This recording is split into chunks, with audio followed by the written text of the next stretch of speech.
The I don't know mantra exercise is all about training yourself to be comfortable with not knowing.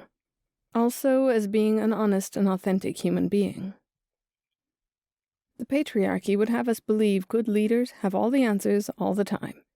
That is bullshit, and everyone knows it. Deep down, people want to hear you, as their leader, admit what you don't know, when you don't know it, so that, 1, they can trust you, because A, you are telling them the truth, and B, you are telling yourself the truth, and 2, they can see you modeling courage and vulnerability at the same time. This is a superpower. It is also one of the arts of feminine spiritual leadership. Do we really have to label this feminine? Now might be a good time to address why I am engaging in the exercise of identifying certain ways of leading as feminine. The short answer is because traditionally, certain characteristics that actually make for good leadership have been devalued and dismissed because they are associated with the feminine. All people, no matter their gender identification or non-identification, can benefit from cultivating the leadership qualities I am labeling here as feminine.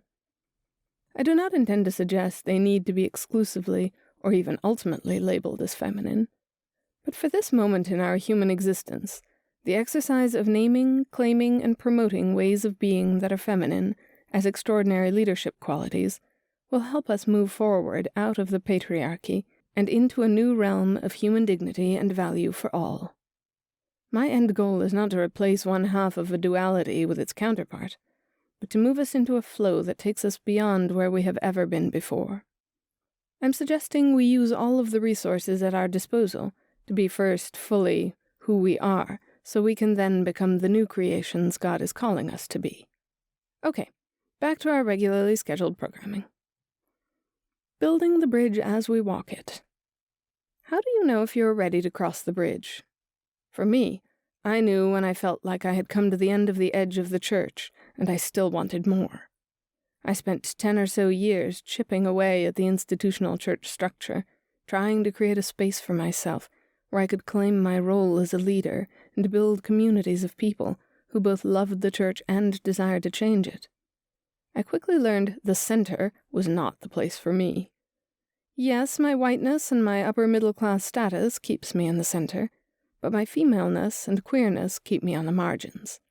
And I prefer it that way. Jesus was on the margins. He called people from the margins and to the margins. The only way to destabilize the center is to move everyone to an edge. Then you create a giant circle, rather than a tier with a few on top and the majority on the bottom. And circles are very feminine. I liked the edge for a while. I did a lot there, and in many ways I was very successful. But after a few years of doing missional and emergent ministry, trying to keep one foot in the traditional church and one foot on the margins, I looked down and realized I had both feet on the edge, like I was standing on the edge of a cliff. I had a choice. I could lament reaching the end and sit down and pout, or I could look out at the horizon. I chose to look out.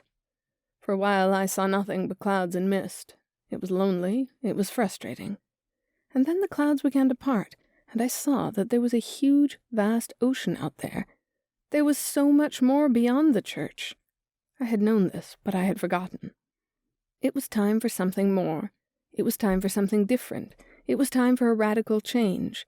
It was time for me to let go of the priest I thought I should be and start to become the woman I desired to be, that God desired me to be. It was time to step out onto the bridge. This is where the metaphor gets a bit wonky. Or interesting. Let's say interesting. You know that saying, we're building the plane as we fly it? Well, in our case, we're building the bridge as we walk on it. Our job is to keep discerning, keep walking, keep risking, keep going. It is God's job to help with the details and the directions, like a holy GPS. Our job is to desire the trip and the general destination. God will help us get there and figure out exactly where there is. I knew my desire was to help transform the church to be more inclusive, more accepting, more forgiving, more honest, more self-reflective, more compassionate, more just, more in tune with the flow of the Spirit. You know, all the things I want for myself. Easy, right? Piece of cake.